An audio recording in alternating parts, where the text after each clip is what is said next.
So welcome everyone to this new installment of our construction webinar series. I'm Rafael Carmona from the ICDR.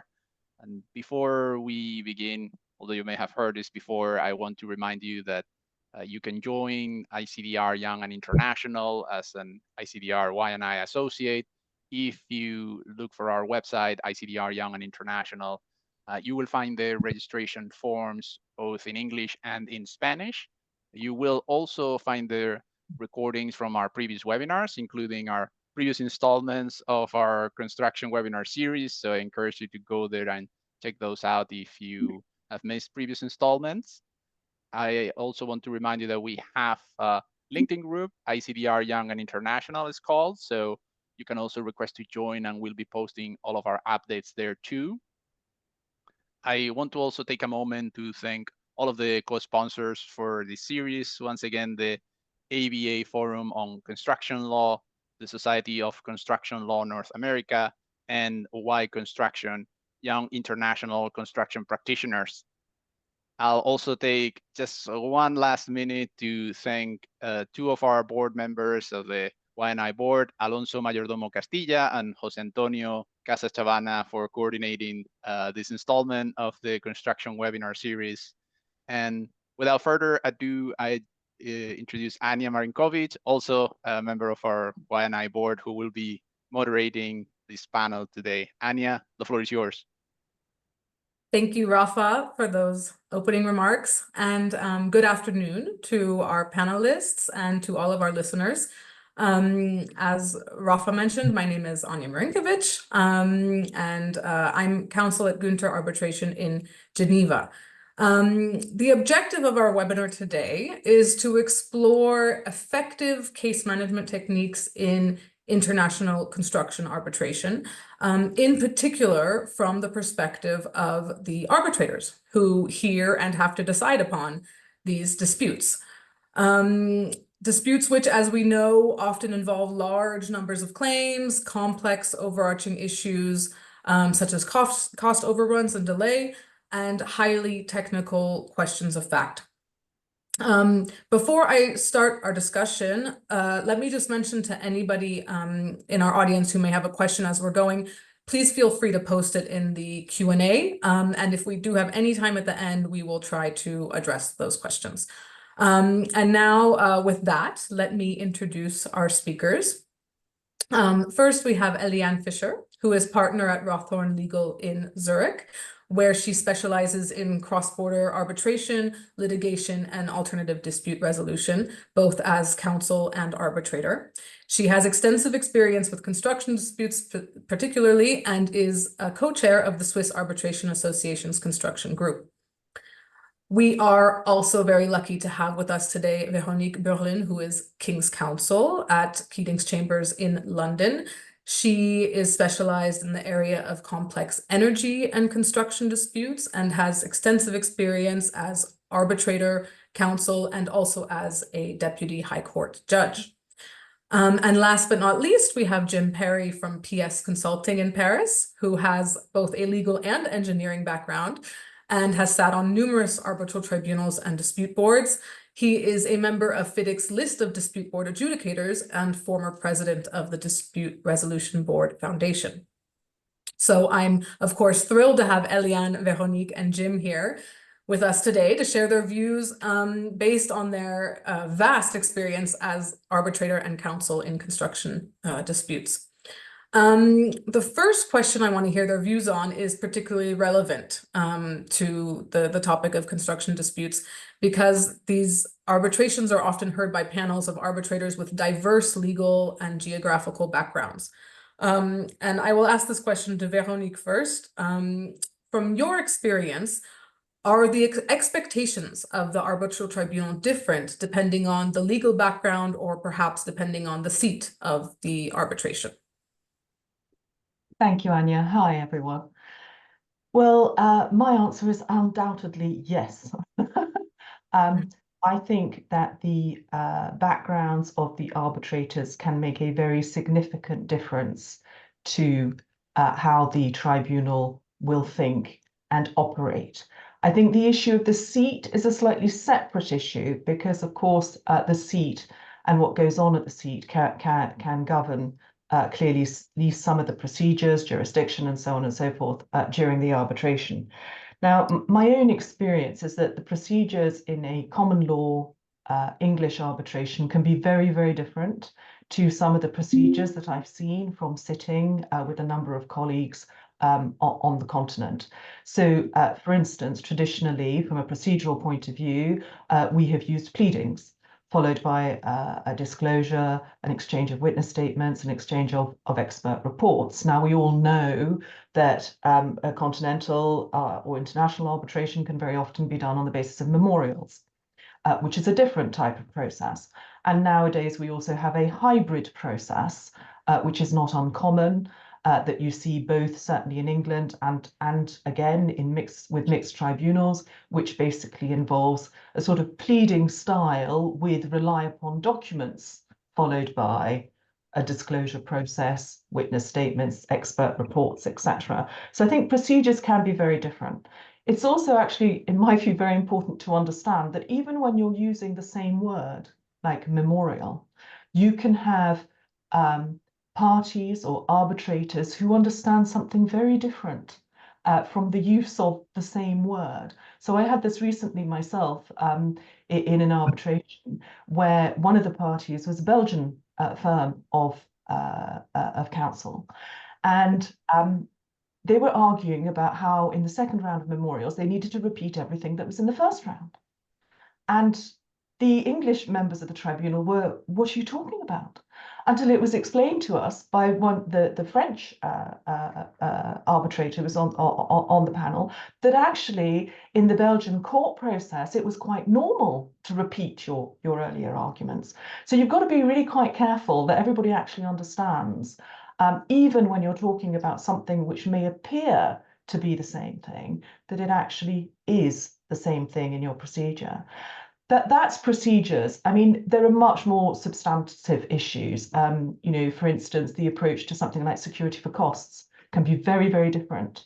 A very different attitude. I think I expect Eliane would confirm this in Switzerland or in Austria, where it's virtually unheard of, where, you know, it's only the most exceptional circumstances if a party is actually already in insolvency or something like that. Whereas for a common law practitioner coming from an English jurisdiction, the criteria are very different, and we don't really have that much of a problem giving security for cost if we take the view that there is, for instance, clear evidence of an inability to pay.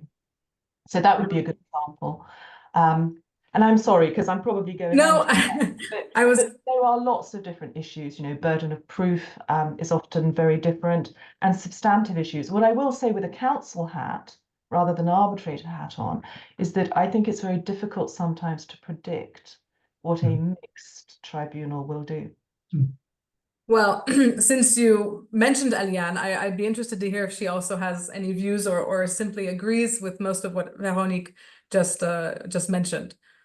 Yeah, I do. And just to pick out a few points of what Veronique said, definitely the burden of proof issue, I think, is one of the biggest differences, is where as a European civil trained lawyer, the first thing we look at when we do an early case assessment and try to assess what are the chances of success, we look at where is the burden of proof, who has to prove what, where is the presumption against your party, and which is something which then a tribunal, if it's, you know, from a different background, and I would also agree with Veronique, it's not so much on these substantive issues, it's not so much the seat which matters, but really the background, the training of where the arbitrators are from, which may then give a completely different weight to such issues. And then and then again on document production, where all of a sudden the burden of proof will also play an issue, and determine on what documents you will get or not, and where in civil in common law countries that, you know, there's a completely different expectation of the proceedings, because the civil law litigators, they don't actually want to convince a court of the truth. They don't, and the courts in civil law jurisdiction, they don't try to establish the truth. They just want to have the procedural truth, as we call it, which is what the parties plead. And then they don't look at what else could there be around. That's why they're not interested in seeing documents that are sort of the broader spectrum. Well, it's interesting that Veronique and Eliane both have the view that it does matter very much. I remember when we were preparing this topic, Jim mentioned that when you compare arbitrators from civil and common law, some say that the reasoning might be different, but the result is often the same. What's your view on that? Myth or reality? Well, it's a fun question, isn't it? And I think it's one that we like to debate a lot when civil law lawyers and common law lawyers get together. And I think that there's definite proof that sometimes they do come to the same conclusion.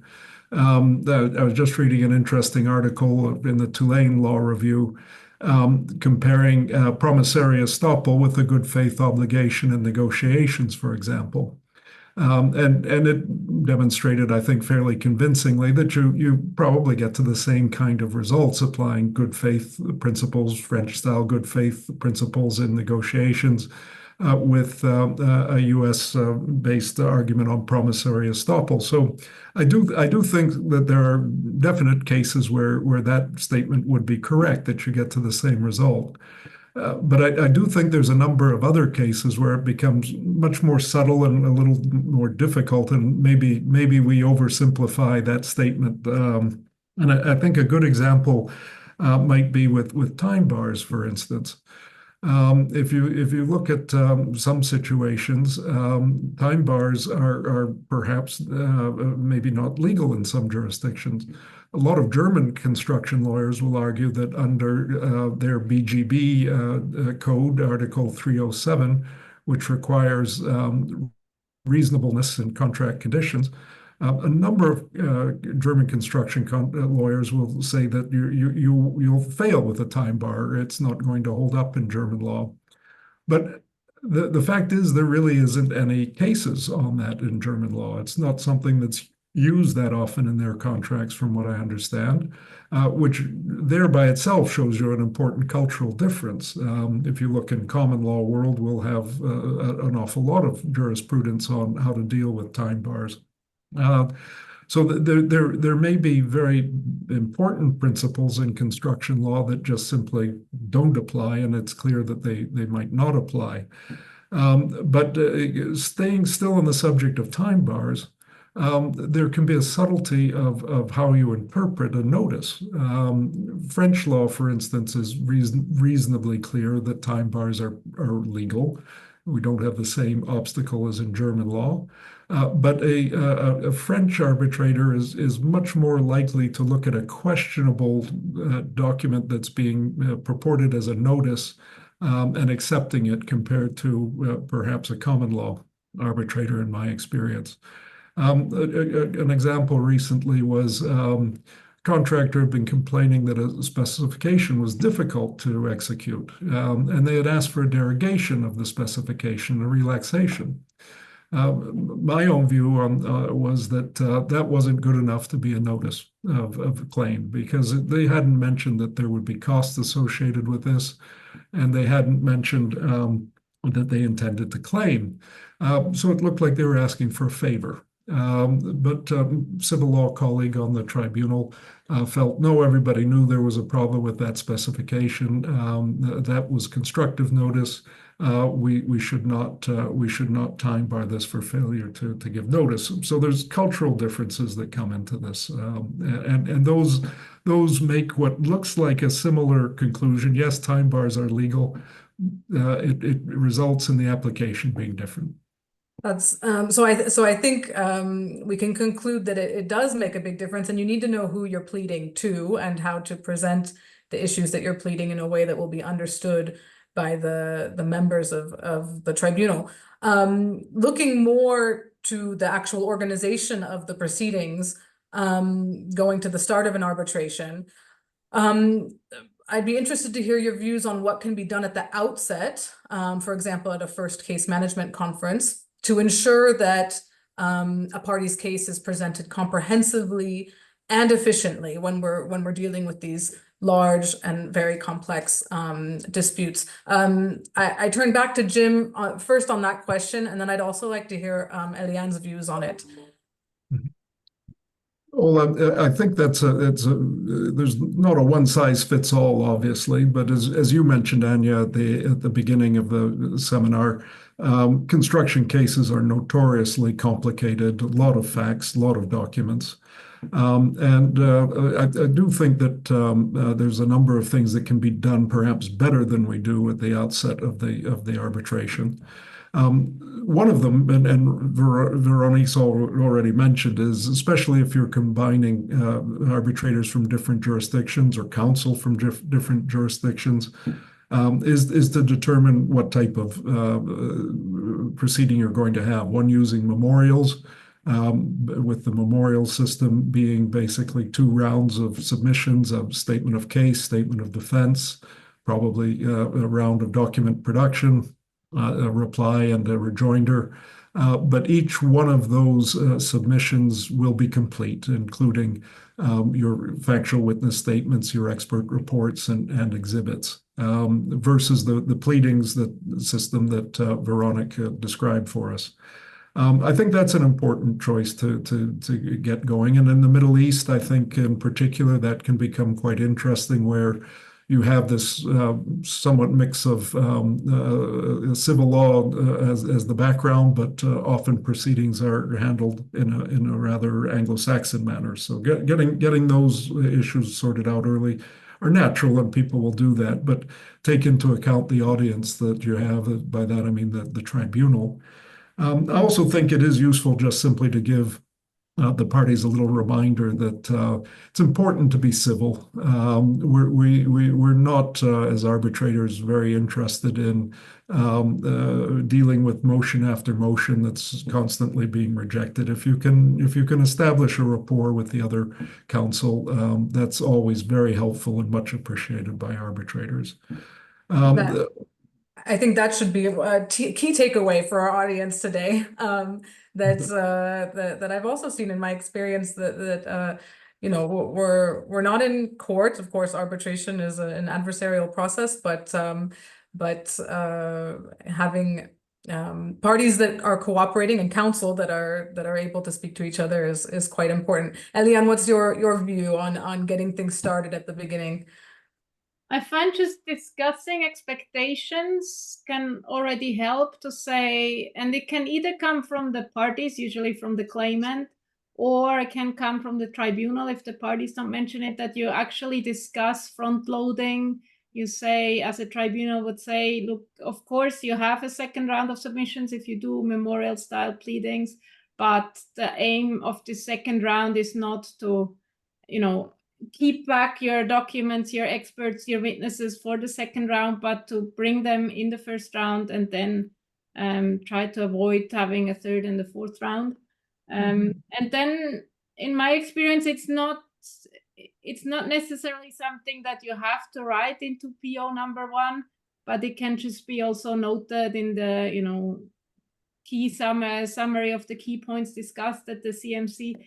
Already discussing it, even if it's not made as a or specified as an obligation afterwards, can help, and can also then help one party if they need to invoke it as in the further course to say if one party has not complied with this. That sounds like very sage advice. Veronique, what are your views, and especially with respect to for instance, the procedural steps that can be foreseen at the outset, such as a second CMC where things can be discussed further, joint expert reports, even site visits. Which of these steps have been, in your experience, very important and useful to foresee at the beginning? I think, Anya, there are a couple of things that are really important. One is that you should try and think out of the box. It's very easy to always follow the same process, thinking that that's what everybody does. And you need to think specifically about what's going on in your particular case, for instance, if you're counsel or if you're on the tribunal. So take delay, for instance. there's a lot to be said about getting a couple of delay experts together very early on, so that they can agree what methodology they're going to apply, so that they can agree possibly what baseline they're going to apply, so that they might agree what documents they actually need before going forward, instead of having, if you're in a memorial process, for instance, a whole load of expert reports that are then have to be rewritten because you have disclosure halfway through the process. So I think it is really important for parties and for tribunals to try and think, well, wait a minute, what can we do? How can we deal with a particular issue? I'd also sound the word that the second point is a word of caution. Quite often parties, especially seasoned arbitration lawyers, will come to the tribunal with a pretty much agreed procedure or agreed timetable. And one has to remember that that's quite often the result of a negotiation. And it's not necessarily the best set of steps or the best timings for this particular case. So again, I think that with one's arbitrator hat on, one should look at these agreed procedural rules or timetables and so on and say, well, wait a minute, why have you actually agreed to do it this way? Is that because you negotiated it? Is it some kind of compromise? Is it actually going to work for your case? So those sorts of thoughts, you know, and it should be a conversation, as you say. I mean, do you need a second CMC? Would that be useful? Would a site visit be useful? I mean, I think we could perhaps think about site visits in a different context, but thinking outside the box. Mm-hmm. And at the point when we get to the actual written submissions, now after discussing what pleading style they're going to take or follow, what are some useful techniques you all might be able to share for how parties can balance sort of the technical complexity of these construction disputes with obtaining clarity for the tribunal? Eliane, do you have any practical tips in that respect? Yeah, well, maybe first, we have to always distinguish the audience, and although we say it's an arbitral tribunal, there are, even in an arbitration, different audiences.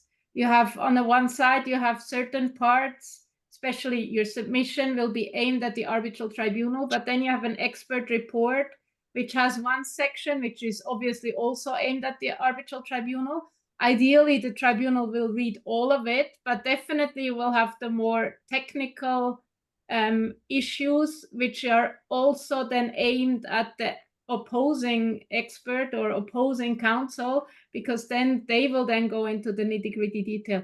So to make sure that you have those sections where you can say, the tribunal, this is what they definitely need to understand, and then are the parts where we want to have it, the substance, which the opposing side needs to challenge, to look at what your arguments are.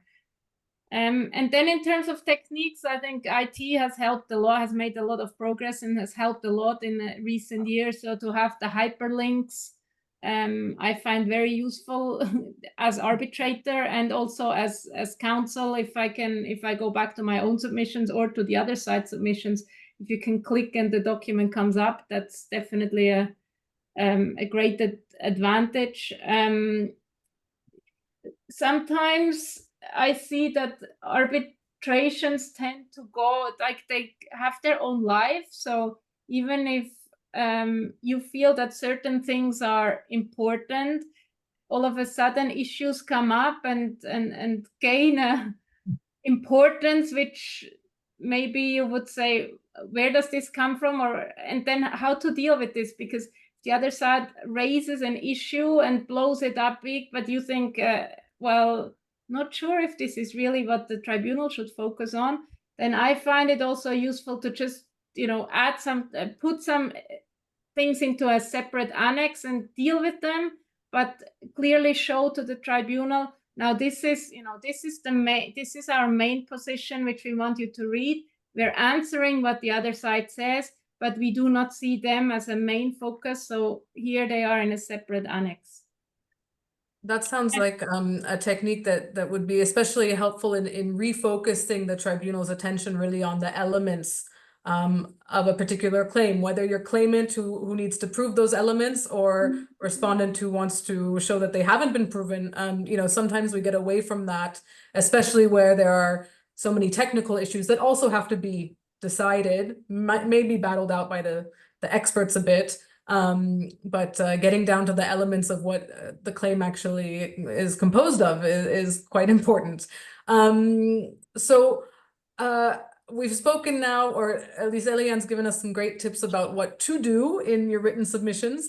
I'm sure you all have views also on what not to do, perhaps sometimes, things you've seen that do not work well. Jim, I turn to you first. What are some common mistakes that you see parties making in presenting their construction claims in arbitration? Another interesting subject. I think that in the same lines of what Eliane is saying about balancing the technical complexities, it's important that you can have a proper narrative coming through some of the more difficult issues. Executive summaries and delay in construction is probably one of the most typical areas where it's extremely important to make sure that you come up from the weeds and make sure that you've got that 10,000 meter vision of some of the issues sometimes so that it becomes clear. And that can go at the beginning of a section when you're talking about a delay event, and maybe be repeated at the end, but something that helps clarify and crystallize it. Again, difference between civil law and common law systems can become important in this, because you do have situations. I think if you have a common law arbitrators, they're familiar with the dozens of books that exists on forensic analysis and delay, and those books all have jurisprudence that shows how courts have interpreted various methods of delay analysis, etc. But if you look at a French construction law bookshop, there are no books on forensic analysis, and a lot of arbitrators coming from a civil law system will not be so familiar with it. So if you're in a modern arbitration, you're going to be using delay experts, regardless of whether it's civil law or common law. But keep in mind of your audience that those expert reports should be taking into account who the target audience is, whether it's a civil law chairman who is a professor of a university on the continent, or whether you have an experienced QC from the KC from the UK who's written books on delay analysis. That you need to be very conscious of that audience. I think it's same vein as you have to be careful not to get lost in the woods. Same vein, you need to come back up to 10,000 meters, and again, especially with delay.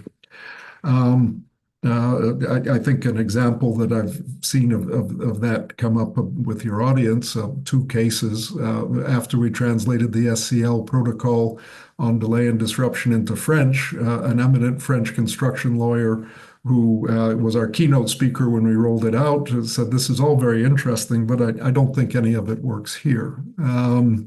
I've also had arbitrators start the expert witness session saying, I don't want anyone to talk about methodology. I'm not interested in methodology. Very different response depending on who your audience might be. Fact witnesses as well. I think you need to be careful with fact witnesses. If you have a witness statement that looks like it's obviously been written by counsel, then that's going to maybe be a little less credible. If it's several hundred pages long and very detailed, as I've seen in one case where we didn't actually have any senior management left anymore. And it was a double mistake because we were penalized for not having senior management as fact witness when the tribunal clearly wanted to talk to senior management. And then trying to make up for that, we had put in far too much detail in the witness statements that we did have. So trying to get your witness statements right and make sure that you've got the right people testifying is also another area where I think you can pay more attention to. Yeah. Veronique, what about you? What are your views on fact witness evidence and other areas that can be tricky and where some parties may stumble? Yes, well, I certainly agree with Jim that factual evidence can be a real issue. I think witness statements that are argumentative or that sound like submissions, for instance, or that say things that are simply not credible, really shouldn't be being filed before a tribunal.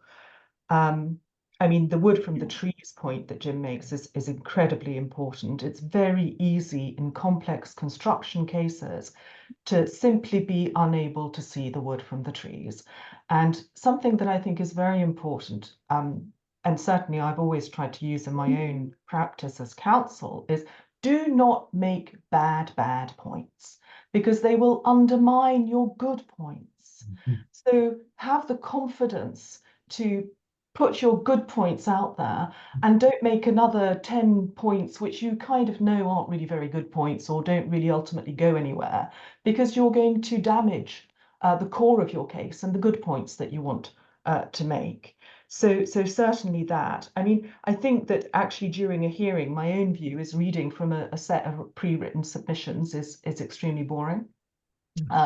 You know, you're just listening to somebody reading something out. You really need to interact with your tribunal. You want to get your tribunal hopefully to be asking you questions, answering questions. And that's another thing. When you are asked a question, try and answer it. Of course, sometimes you might need to look something up or you might need to get instructions. But evasive, not answering the question, I mean, it's very, very obvious. And then arbitrators retire and they say, oh, well, didn't answer your question, Jim, did they? Or whatever it is. So Yeah. those are maybe a few of the things that would immediately jump out at me. And the last 2 points you make about reading out your pleadings or not answering questions, it seems like we really have to sometimes get back to the basics. These are the things I remember being coached on when doing moots as a student, and I think many of the people in our audience are young, you know, practitioners starting out, maybe even students. So don't forget those basic rules that there are tips that you were taught, you know, not to just read and to actually answer questions that are put to you. Going back to Eliane, you had mentioned IT, how it's helpful nowadays. E-briefs can be great in allowing an arbitrator to navigate a file. When you're sitting as arbitrator, what are some of your preferred approaches on how a party will organize and present voluminous numbers of documents, you know, lots of evidence that comes up in these construction disputes? Well, the platforms that we have these days, they definitely help, and we see more and more that institutions have their own platforms where we have the whole, you know, the whole case in the same place. And then for parties, it's the very simple tricks to really file the exhibits in a way where, you know, you will find the things because they are searchable, where the parties do not file exhibits which the other side has already filed. I've recently had to draft an award where just the respondent had just on principle filed every exhibit twice, and then you see yourself, of course, you don't want to always only refer to one or the other, so I had to go through at the end and match every R exhibit to see is there a C exhibit, and for each C exhibit is there an R exhibit, things like that. If the cases are of certain complexity, it just goes out of hand. Yeah, and it would seem to me not the type of task you want to ask your arbitrator to have to take care of. I mean, really, you want the arbitrator there to decide the issues in dispute and not be having to wade through repetitive or non-identifiable exhibits. Jim, do you have any? Oh, sorry, Eliane. Maybe just to add, I think what we've also made huge progress on is the visualization, where now you can have, instead of going to site, you can have drone flights to show the project. You can see for disruption claims, you can see, you know, when was which material delivered, why was something held up, which other piece was missing. And you can actually visualize these things for a tribunal to understand, which so far it is all, I mean, it's much easier as a counsel if you have your client explaining to you and then you don't understand, they explain it again. And if necessary, they explain it again. But as a tribunal, you cannot ask those questions. I mean, at the hearing you can, but other than that, you cannot ask questions on an ongoing basis. So to have complex fact patterns explained to you in a visualized way, I find is very helpful for a tribunal who doesn't have the constant interaction with the client. Yeah, good point. And Jim, do you agree getting these visualizations maybe given to you at the hearing that you can refer back to later? I think so, and I think we probably would all agree that we do spend a lot of time with those, and that's where a lot of notes get accumulated, and a lot of the discussions and deliberation go around that graphic presentation. And it comes back to the coming back up to 10,000 feet and or meters, and it depends on what timing you have in the procedures. Sometimes it's too early for you to understand a simplified graphic, but by hearing time, then those can be very useful, and I find often are brought out again and again in deliberation, and that's what deliberation turns around. How about you, Veronique? Especially when we get to the hearing stage and there's lots of exhibits to deal with, but you know, there's the option of having, you know, core bundles, joint lists of exhibits, chronological lists. What do you find especially useful for you as an arbitrator? So I think that the visual is very important. I think that it's very important as counsel to understand that you've lived and breathed your case for maybe 2 years. And you're trying to educate your tribunal. So you very often have to start with a sort of big picture and narrow in, narrow in, narrow in. And you can do that through visual aids, for instance. So certainly with something like a good PowerPoint slides. However, I've also seen PowerPoint slides, 120 slides or something, with all sorts of little visual things on them, you know, thumbs up, whatever it is, that becomes visually so confusing that nobody can really see what's actually being done. So certainly a visual aid is fantastic. A video might be fantastic. But you've got to be careful what it is that you are putting in front of the tribunal. Of course, it also depends what you're dealing with. You know, if it's subsea, then you're not going to have such an easy photograph. It's a little bit like a site visit. It's one thing to go for a site visit to, you know, a construction site in the Caribbean, and it's quite another one to be asked to go onto a drill ship offshore Angola or something like that. On the subject of site visits, but I'm digressing. I personally, I like a core bundle. I think that just literally dumping thousands and thousands of documents onto a platform is not necessarily helpful. In fact, it can be really quite counterproductive. Of course, we have the hyperlinks, but one of the slight problems with the hyperlinks, don't get me wrong, they are unbelievably helpful, is that you quite often only get one side of the story. So having a good chronology, having a good list of issues, having some joint expert statements where, you know, they actually tell you, well, this is what we agree about, and this is what we disagree about, and this is why we disagree about it, can be extremely helpful in terms of how a case is presented. I mean, those are the things that immediately sort of jump out at me. But even a dramatis personae, when you're starting and you're sort of referring to names of people, your tribunal might be thinking, who's that? You know, what was their role? Yeah. When were they on site or not, as the case might be? Yeah, bringing it all together in these with indexes, joint lists, and especially if they can be agreed, or at least identify where things are agreed.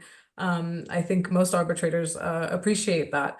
Maybe same sort of topic, but looking more at the actual claims themselves. How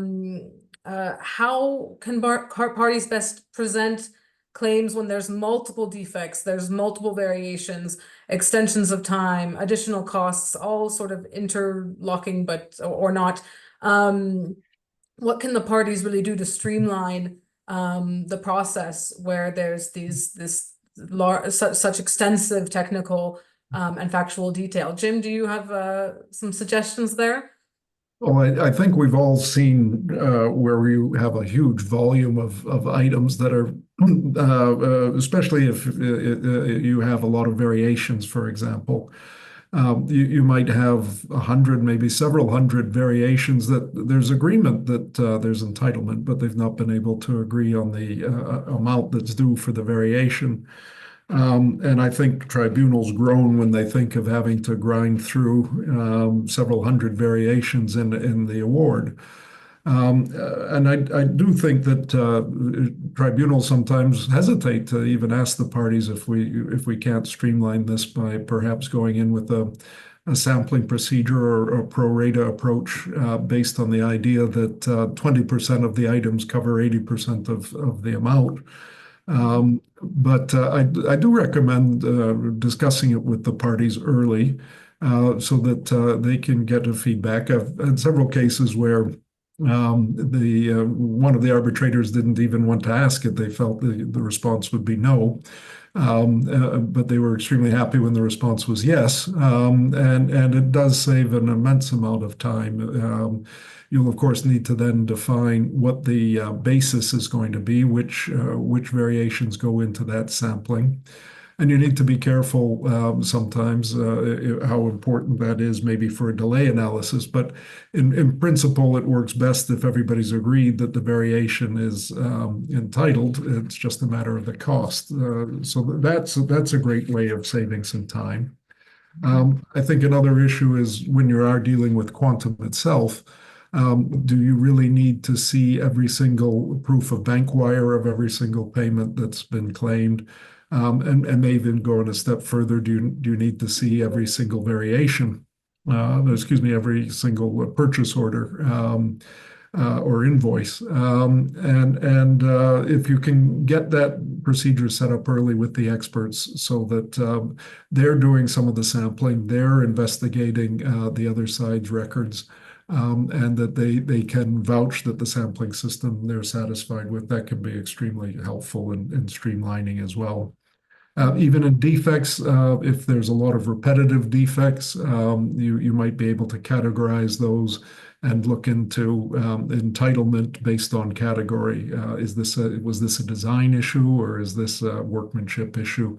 You might be able to group defects into different categories and be able to look at the principal and then have the rest of the items in the same agreed category fall into line as well. So I'm a big believer in that as a cost-saving way for both parties as well as for the arbitrators.